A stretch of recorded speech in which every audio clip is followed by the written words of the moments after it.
안녕하세요. 책 읽어주는 꿀잠 DJ입니다. 잘 지내셨죠? 네, 주말 어떻게 보내셨는지 궁금합니다. 날씨가 너무 좋아서 집에 있기는 좀 아까운 그런 주말이었습니다. 네, 저도 가족끼리 정말 신나고 즐겁게 잘 쉬었고요. 오늘은 좀 어지럽지 않은 정돈된 그런 배경을 보여드릴 수 있겠네요. 그동안 저희 아이가 맨날 퍼즐을 미완성인 상태로 계속 이제 맞추고 있는 그런 과정만 제가 보여드려서 아마 좀 정신이 없다 하셨을 수도 있고, 그리고 아니면 이제 오디오북이다 보니까 이제 귀로 보통 들으시니까 화면은 보지 않으셔서 뭐 신경 안 쓰셨을 수도 있고요. 근데 어쨌든 저희 아이가 요즘에 퍼즐에 빠져서 백하마리 달마시안, 미녀와 야수, 또 아기곰 푸우, 그리고 아리스토켓, 그리고 이상한 나라 앨리스 등등 지금 굉장히 많은 그 디즈니 고전 버전의 퍼즐을 지금 열심히 하고 있어요. 그래서 하나 맞추고 부시고 하나 맞추고 부시고 그렇게 하고 있는데, 이번에는 라이언 킹을 맞추고 있는 중이었어요. 그리고 드디어 주말에 아주 완벽하게 아름답게 완성을 해서 이거는 이렇게 좀 완성된 상태에서 좀 보여드렸으면 좋겠다. 그래서 부시지 않고 이렇게 두었습니다. 맨날 퍼즐이 조각조각 있는 모습만, 미완성인 모습만 보다가 이렇게 보시니까 조금 시원하시죠? 아우, 다 맞췄구나. 드디어 다 맞췄구나. 그런 생각이 드시지 않나요? 이 퍼즐이 물론 좋아하는 아이들인 경우에 그렇지만 퍼즐을 좋아하는 친구들이라면 이 집중력과 성취감을 느끼게 하는데 굉장히 좋은 것 같아요. 저희 아이는 제법 컸는데도 불구하고 다 맞추고 나면 꼭 저를 부릅니다. 엄마 나 대단하지. 이거 내가 다 했어. 이 부분 진짜 힘들었는데 내가 진짜 이거 껴보고 저거 껴보고 내가 열심히 해서 이렇게 한 거야. 엄마 이거 되게 쉽지 않아. 그런 얘기를 꼭 해요. 그럼 저는 열심히 칭찬을 해주죠. 근데 저는 퍼즐을 잘 못하고 관심도 없고 되게 싫어하고 그러기 때문에 정말 연기가 아니라 이게 너무 대단해 보이더라고요.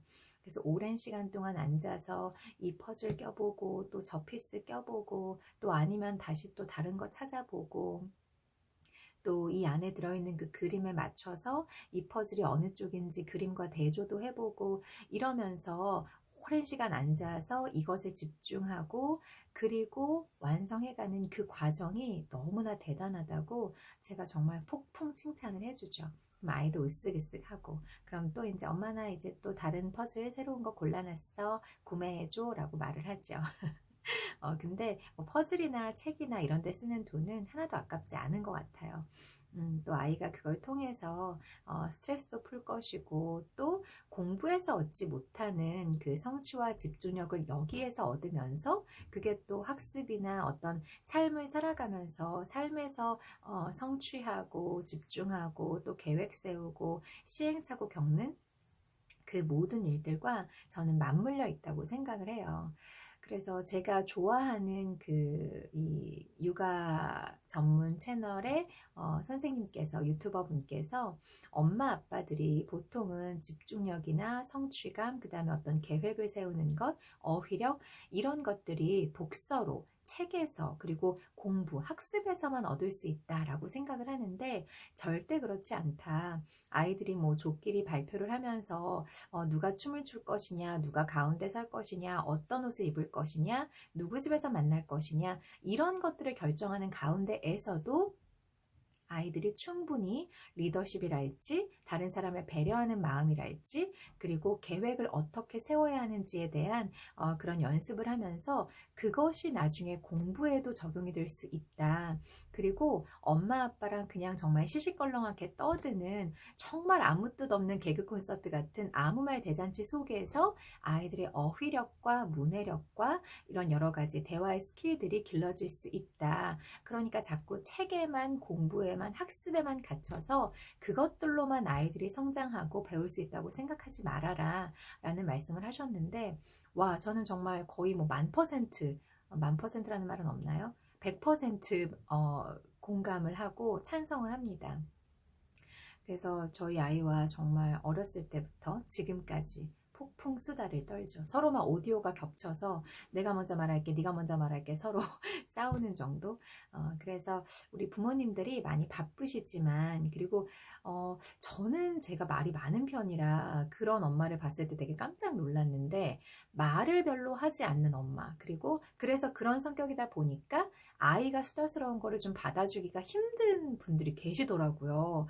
그래서 말 좀 그만해, 엄마 머리 아파서 죽겠어, 시끄러워, 이렇게 딱 말을 하는 그런 부모님을, 엄마를 봤어요. 그래서 그럴 수도 있구나, 이런 생각을 하게 됐어요. 저는 처음 보는 모습이었거든요. 어쨌든 그래서 우리가 정말 1인 다역이잖아요. 특히 엄마는. 그렇지만 우리 아이가 엄마와 얘기하는 그 대화 속에서 삶을 배우고 사회를 배우고 또 어떤 사람을 대하는 태도를 배우고 생각의 깊이가 더 깊어질 수 있으니까, 힘들지만 어렵지만 아이가 얘기할 때는 얼음 땡 하고 아이 눈을 바라보면서 모든 일을 멈추고 아이에게 좀 집중할 수 있는 그런 여유가 좀 있었으면 좋겠습니다. 뭐 저도 제가 공부하면서 배우게 된 내용이에요. 눈으로만 듣는 것이 아니라 온 몸으로 들어줘라 라고 하시더라고요. 그래서 얼음땡이라는 표현을 제가 아는 그 교수님이 쓰셨는데, 하던 일 멈추고 눈으로 아이를 쳐다보면서 온 우주에 우리 아이 하나만 존재하는 것 같은 마음으로 아이의 이야기를 들어줘라 라고 말씀하시더라고요. 그래서 난 잘하고 있어, 원래 난 그렇게 하고 있었지 그러면서 그 수업을 제가 들었습니다. 어쨌든 오늘은요, 제인 에어를 이어서 읽어드릴 텐데, 지난 시간에 너무 중요한 부분에서 끝나버렸어요. 근데 사실 몇 줄이 남지 않은 상태였습니다. 3줄이 딱 남아 있었는데요. 그 부분에서 끊겨서, 근데 요 3줄이 굉장히 좀 아름답고 의미 있는 부분이거든요. 그래서 제가 지난주에 끊겼던 그 부분 조금 중복이 되긴 할 겁니다. 제가 읽은 부분에서부터 이어서 이 새로운 부분 좀 읽어드리고 그 다음 챕터 넘어가도록 할게요.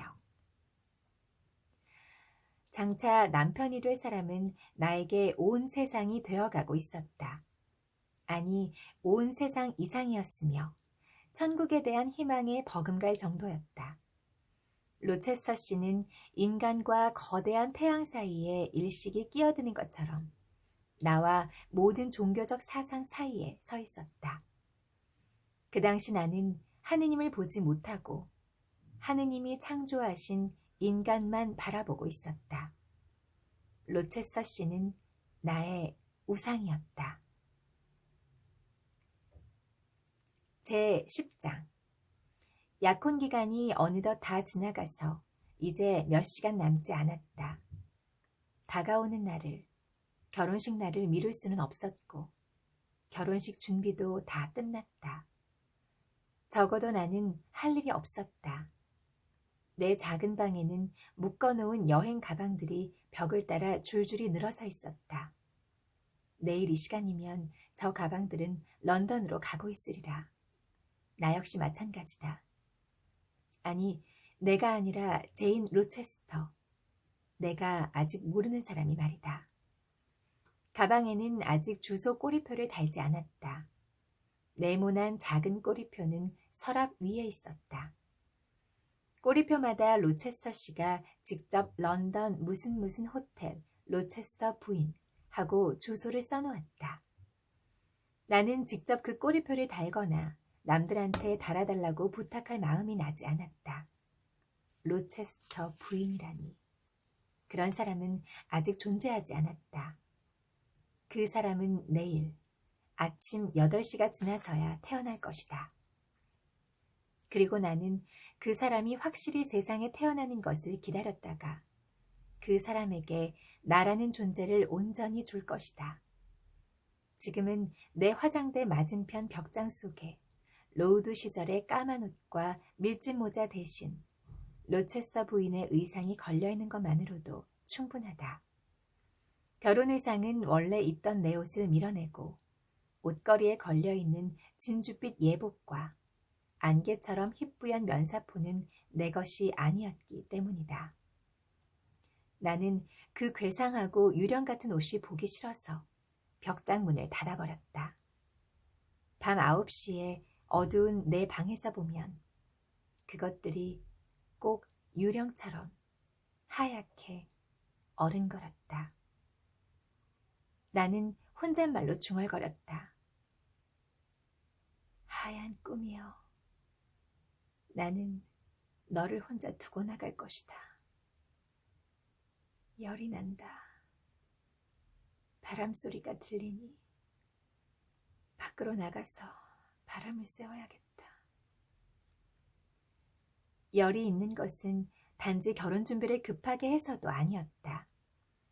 커다란 변화가 일어나리라는 기대, 내일이면 새로운 삶이 시작된다는 기대 때문도 아니었다. 내가 안절부절 못하고 흥분한 상태로 그 늦은 시간에 어두운 정원으로 황급히 나가는 데는 방금 말한 두 가지 이유도 한몫했을 것이다. 하지만 가장 큰 이유는 이것이었다. 나는 이상하고 불안한 생각이 들었다. 이해할 수 없는 사건이 일어났기 때문이다. 그 사건은 나 말고는 아무도 모르고 보지도 못했다. 바로 전날 밤의 일이었다.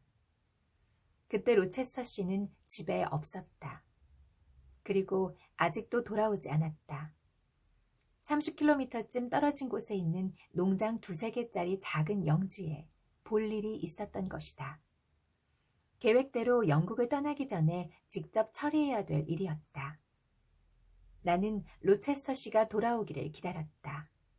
한시라도 빨리 내 마음에 짐을 덜고 혼란스러운 수수께끼의 답을 듣고 싶었다. 독자여, 로체스터 씨가 돌아올 때까지 기다리기를.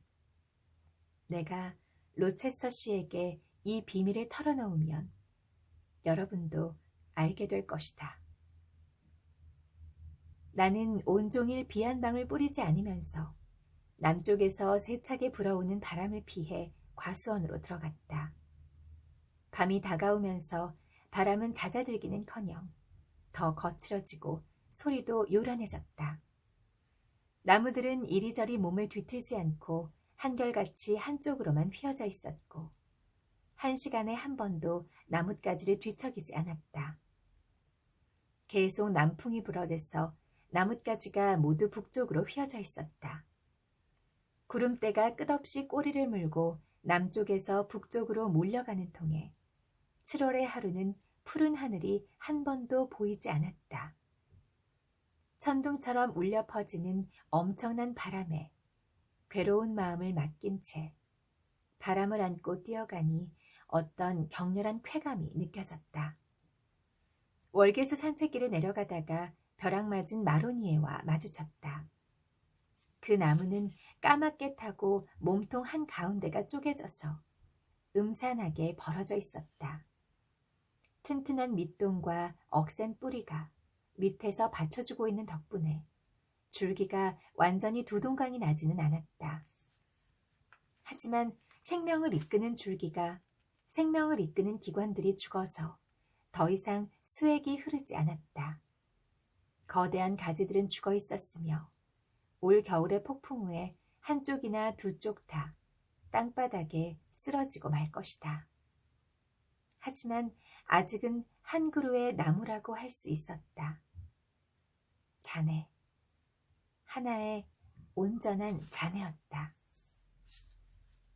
나는 그 거대한 죽은 나무가 살아있는 생명체라도 되는 듯이 말을 걸었다. 서로 꼭 붙잡고 있다니 잘 됐어요. 보기에는 몸이 다치고 까맣게 타버렸지만 그 충실하고 정직한 뿌리와 이어져 있기 때문에 거기에서 솟아나는 생명의 감각이 아직 남아있을 거예요. 더 이상 푸른 잎은 틔우지 못할 테고 새들이 나뭇가지에 둥지를 틀고 한가롭게 노래를 부르는 일도 없겠지요. 즐거움과 사랑의 시간은 끝났지만 당신들은 고독하지 않아요. 몸은 썩어가지만 함께 공감해줄 동료가 있으니까. 나는 과수원을 이리저리 돌아다니며 나무 뿌리 주위 풀밭에 많이 흩어져 있는 사과를 주워 모았다. 그러고는 익은 사과를 골라내어 집으로 가져와 저장실에 갖다 두었다. 그 다음 서재로 가서 난로불이 지펴져 있는지 확인했다. 나는 로체스터 씨의 안락 의자를 난로가에 갖다 두고 탁자도 의자 가까이 옮겨다 놓았다. 커튼을 내리고 불을 켤 수 있게 초를 갖다 놓았다. 하지만 이런 준비를 마치고 나니 더욱 초조해졌어. 가만히 앉아있는 것은 물론 집안에 머물러 있는 것조차 힘들었다. 서재의 작은 시계와 홀의 낡은 괴종시계가 동시에 10시를 쳤다. 나는 초조하게 말했다. 밤이 너무 늦었잖아. 정원으로 나가봐야겠어. 가끔 달빛이 비치니까 길이 멀리까지 보일 거야. 지금 오고 있을지도 모르니까. 미리 나가 있으면 이 가슴 졸이는 기다림을 몇 분이라도 줄일 수 있겠지. 바람은 저택 정문에 둘러싼 거대한 나무들 속에서 요란하게 울고 있었다. 왼쪽을 보아도 오른쪽을 보아도 길은 고요하기만 하고 사람 그림자 하나 보이지 않았다. 이따금 달이 얼굴을 내밀 때 달을 스치는 구름의 그림자 말고는 움직임이 하나도 없어서 그 모습이 마치 길고 희끄무레한 선처럼 보였다. 길을 바라보다가 낙담하고 초조한 나머지 어린애처럼 눈물이 나왔다. 나는 창피해서 얼른 눈물을 닦았다. 그러고는 계속 서 있었다. 달이 자기 방에 완전히 들어가 짙은 구름 커튼을 내려버렸다. 주위가 깜깜해지고 세찬 바람을 타고 비가 쏟아졌다. 제발 로체서 씨가 왔으면, 빨리 왔으면. 나는 심기증 환자처럼 불길한 예감에 사로잡혀 소리쳤다. 로체스터 씨가 오후에 차 마시는 시간까지는 올 줄 알았는데 벌써 캄캄한 밤이었다. 무슨 일일까? 사고라도 난 걸까? 지난밤 사건이 떠올랐다. 나는 그 사건을 재난이 일어난다는 경고로 풀이했다. 내 희망이라는 게 너무 찬란해서 도리어 이루어지지 못할까 봐 두려웠고, 최근에 너무 많은 행복을 누린 탓에 내 운이 절정을 지나 이제 기울기 시작한 것만 같았다. 나는 마음속으로 생각했다. 이대로 돌아갈 순 없어. 로체스터 씨는 험한 날씨 속에 밖에 있는데 나만 난로가에 앉아있을 순 없어.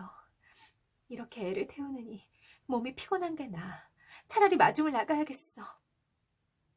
나는 저택을 나섰다. 걸음을 빨리 했지만 멀리 가지 못했다. 400m쯤 가기도 전에 말발굽 소리가 들리더니 말을 탄 사람이 전속력으로 달려오고 옆에 개가 따라오는 모습이 보였다.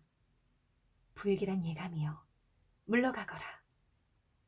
바로 로체스터 씨였다.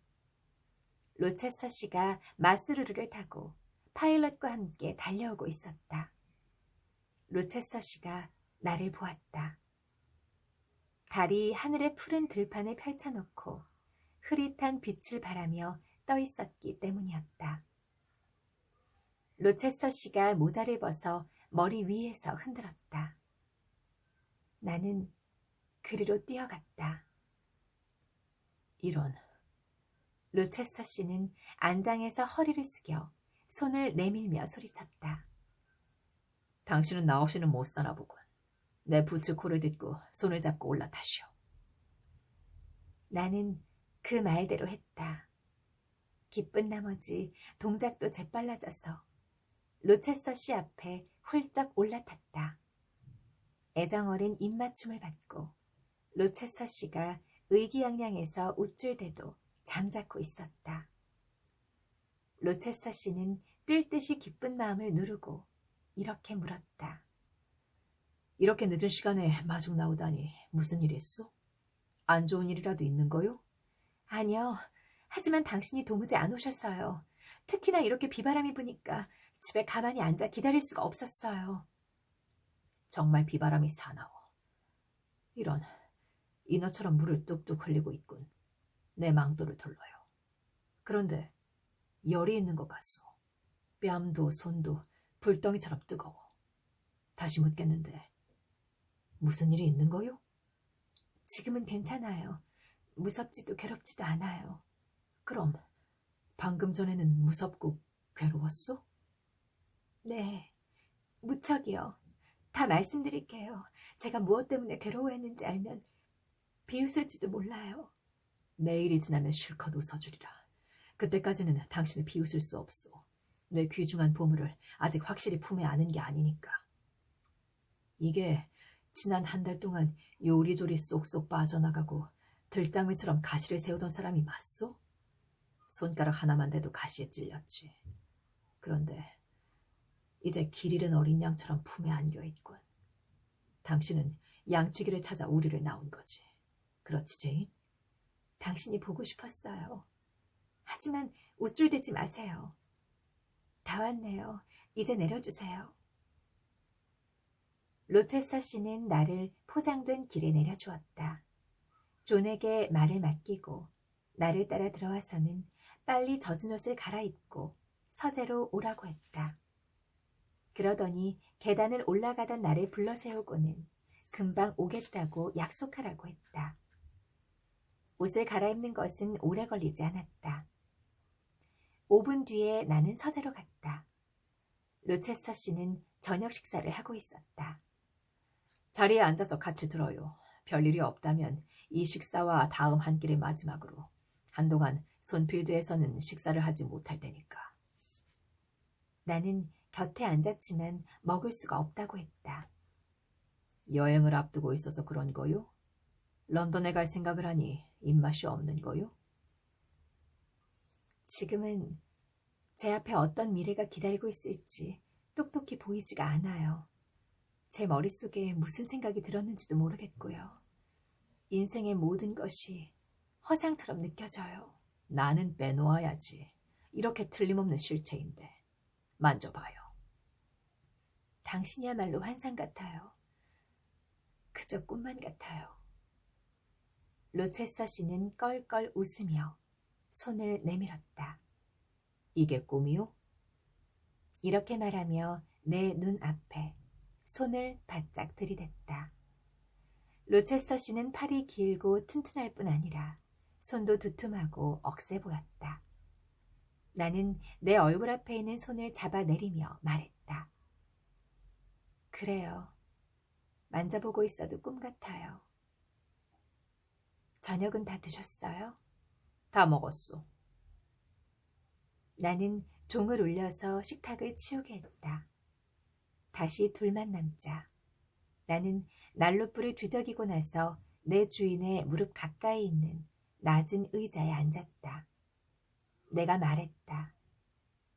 자정이 다 되어가요. 그렇군.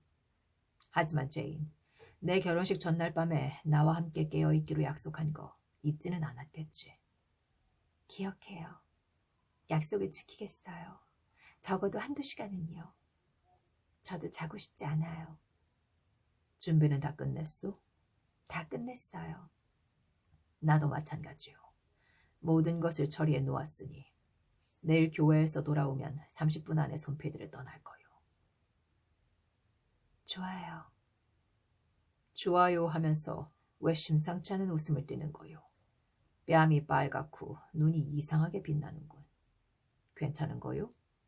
괜찮을 거예요. 괜찮을 거다. 왜 그러? 기분이 어떤지 말해주시오. 말할 수 없어요. 어떤 말로도 제 기분을 표현하지 못해요. 지금 이 시간이 결코 끝나지 않았으면 좋겠어요. 이 다음 순간에 어떤 운명이 들이닥칠지 누가 알겠어요? 그건 심기증이요. 당신은 지나치게 흥분했거나 너무 피곤한 거요. 당신은 마음이 평온하고 행복한가요? 평온? 아니요. 하지만 행복하오. 마음 깊은 곳까지. 나는 그 얼굴에서 행복한 기색을 읽으려고 로체스터 씨를 쳐다보았다. 얼굴이 열의로 가득 차서 붉게 달아올라 있었다. 제인, 솔직히 털어놓아요. 마음을 무겁게 하는 것이 있으면 나한테 훌훌 털어놓아요. 무엇이 두렵소? 내가 좋은 남편이 못 될 것 같아서? 그런 건 절대로 아니에요. 새로운 신분이 되는 것이, 새로운 생활을 하게 될 것이 걱정스럽소? 아니요. 도무지 모르겠구려. 제인, 당신의 표정이나 말투가 대담하면서도 슬픔에 차이는 걸 보니 당황스럽고 가슴 아프군. 어서 설명을 해주시오. 그렇다면 잘 들으세요. 어젯밤 당신은 집에 안 계셨죠? 그렇소. 그건 알고 있소. 조금 전에 내가 없을 때 무슨 일이 있었다는 이야기를 언뜻 했지 않소. 아마 별일 아니겠지만 그것 때문에 당신이 불안해하는 것 같소. 어서 이야기해줘요. 혹시 페어팩스 부인이 뭐라고 했소? 아니면 하인들이 하는 이야기를 들은 거요? 당신의 예민한 자존심이 상처를 입은 거요? 아니에요. 어제 하루 종일 바빴고 쉴 새 없이 바쁘게 일하면서도 무척 행복했어요. 사랑하는 당신과 함께 살 수 있다니 너무도 행복했어요. 아니요, 지금 저를 만지지 마세요. 방해받지 않고 이야기하게 해주세요. 어제 저는 신의 섭리를 굳게 믿었고 당신과 저를 위해 일이 잘 풀려간다고 믿었어요.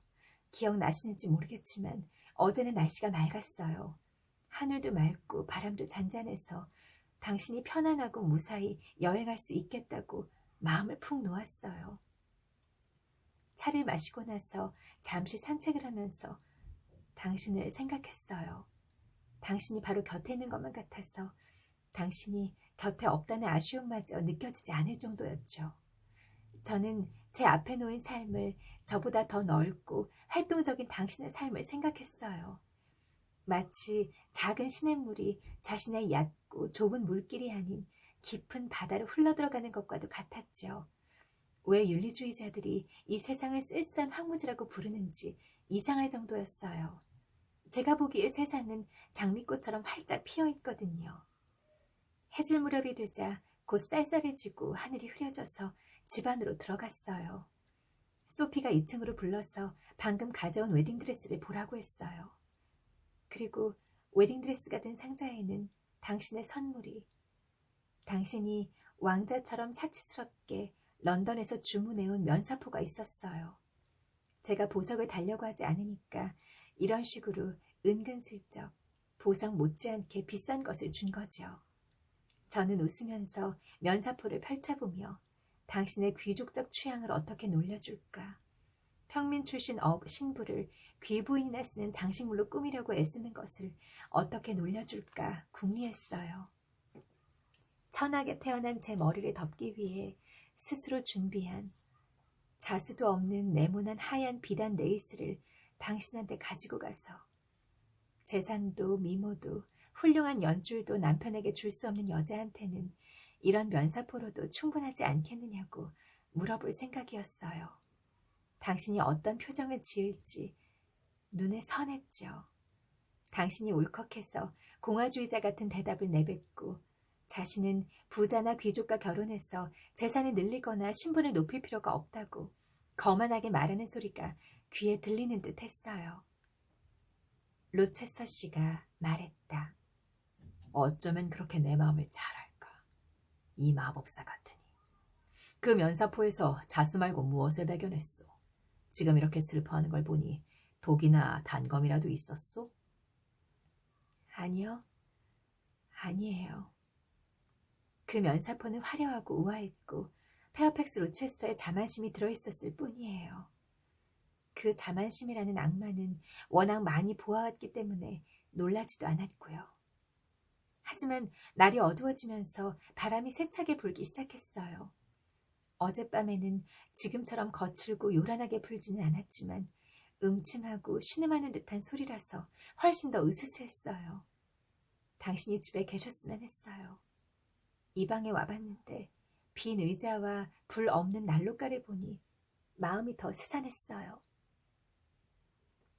잠자리에 들고 나서도 한참 동안 잠이 오지 않았어요. 불안하고 흥분이 되어서 괴로웠죠. 계속 거세게 부는 바람소리 속에는 또 다른 구슬픈 소리가 묻혀있는 것 같았어요. 집안에서 들리는지 밖에서 들리는지 처음에는 알 수 없었지만 바람소리가 잠시 잠잠해질 때마다 구슬픈 소리가 어렴풋이 들려왔어요. 나중에는 멀리서 개 짖는 소리가 들려오는 거라고 결론을 내렸어요. 그 소리가 그치자 마음이 놓이더군요. 잠이 들었는데도 계속 바람이 세차게 부는 캄캄한 밤이 생각났어요. 계속 당신이 곁에 있었으면 하고 바라면서 이상하게도 어떤 장벽이 우리를 가로막고 있다는 안타까운 생각이 드는 거예요. 잠자는 내내 저는 모르는 길을 구불구불 따라가고 있었는데 주위는 칠흑같이 깜깜하고 비가 마구 퍼부었어요. 저는 작은 어린애를 안고 있었어요. 아주 작은 아이였는데 너무 어리고 약해서 걸을 수가 없었고 제 차가운 품에 안겨 바들바들 떨며 귓가에 대고 애처롭게 울어댔어요. 당신이 저만치 앞에 가고 있다고 생각하고 당신을 따라잡으려고 온 힘을 기울이면서 당신의 이름을 부르며 기다려달라고 외치려고 갖은 애를 썼지만 몸이 제대로 움직이지 않고 목소리도 말이 되지 못하고 그냥 사라져버렸어요. 당신은 시시각각 점점 멀어지는 것 같은데 말이에요. 내가 이렇게 곁에 있는데도 꿈들이 당신의 마음을 짓누르고 있어. 신경과민일 뿐이요. 꿈속의 슬픔 따윈 잊어버리고 현실의 행복만 생각해요. 당신은 나를 사랑한다고 했어. 그래요. 나는 절대로 그 말을 잊지 않을 테니 당신도 부정할 수 없겠지. 그 말들은 당신의 입술 위에서 분명히 말이 되어 나왔어. 나직한 목소리였지만 똑똑히 들었어. 엄숙하기도 하지만 음악처럼 감미로운 말이었지. 사랑하는 당신과 함께 살 수 있다니 너무나 행복해요라니. 나를 사랑하오, 제인. 다시 한번 말해줘요. 네, 사랑해요. 온 마음으로 당신을 사랑해요. 이야기를 다 끝내고 나면 당신이 만족할 만큼 실컷 놀리고 화나게 해드릴게요. 하지만 일단은 끝까지 이야기를 들어보세요. 그 이야기는 끝난 줄 알았어. 당신이 우울한 게 꿈 때문인 줄 알았는데. 그건 시작에 지나지 않아요. 이야기는 지금부터죠. 잠에서 깨어나니 언뜻 빛이 비쳐서 눈이 부셨어요. 아, 해가 뜬 줄 알았어요. 하지만 햇빛이 아니라 촛불이었어요. 소피가 들어온 줄 알았죠. 화장대 위에 촛불이 켜져 있고 자기 전에 웨딩드레스와 면사포를 걸어둔 벽장문이 열려있는 거예요. 거기서 바스락 소리가 났어요. 저는 소피, 거기서 뭐해? 하고 물었어요. 아무 대답이 없었어요. 소피, 소피! 하고 다시 큰 소리로 불렀지만 여전히 조용하기만 했어요. 저는 몸을 일으켜서 앞으로 내밀었어요. 처음에는 깜짝 놀라며 어리둥절했다가 다음 순간 피가 얼어붙는 줄 알았어요. 로체스터 씨, 그건 소피도 아니고 리어도 아니고 페어팩스 부인도 아니었어요. 분명히 보았고 지금도 확신하는데 그 이상한 여자 그레이스 폴도 아니었어요. 로체스터 씨가 끼어들었다. 분명히 그 사람들 가운데 하나였을 거요. 아니에요. 진지하게 말씀드리는데 그렇지 않아요. 제 앞에 서 있던 사람은 손필드 저택 근처에서 만난 적도 없었어요. 키도 그렇고 몸집도 그렇고 처음 보는 사람이었어요. 설명해봐요, 제인. 키가 크고 몸집이 크고 수치 많은 검은 머리카락을 등 뒤로 길게 늘어뜨린 여자 같았어요. 무슨 옷을 입었는지는 모르겠어요. 주름 없는 하얀 옷이었는데 가운인지 이불인지 수의인지 모르겠어요. 얼굴을 봤소? 처음엔 못 봤어요.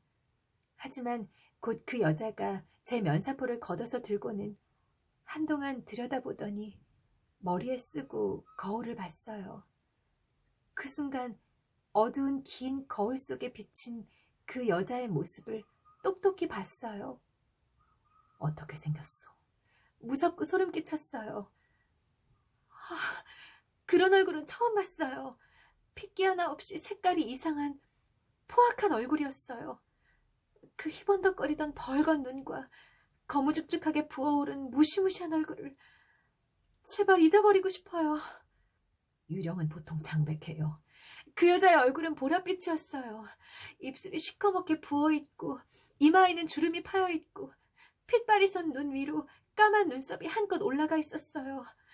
그걸 보고 무슨 생각이 났는 줄 아세요? 말해봐요. 끔찍한 독일 유령. 흡혈귀였어요.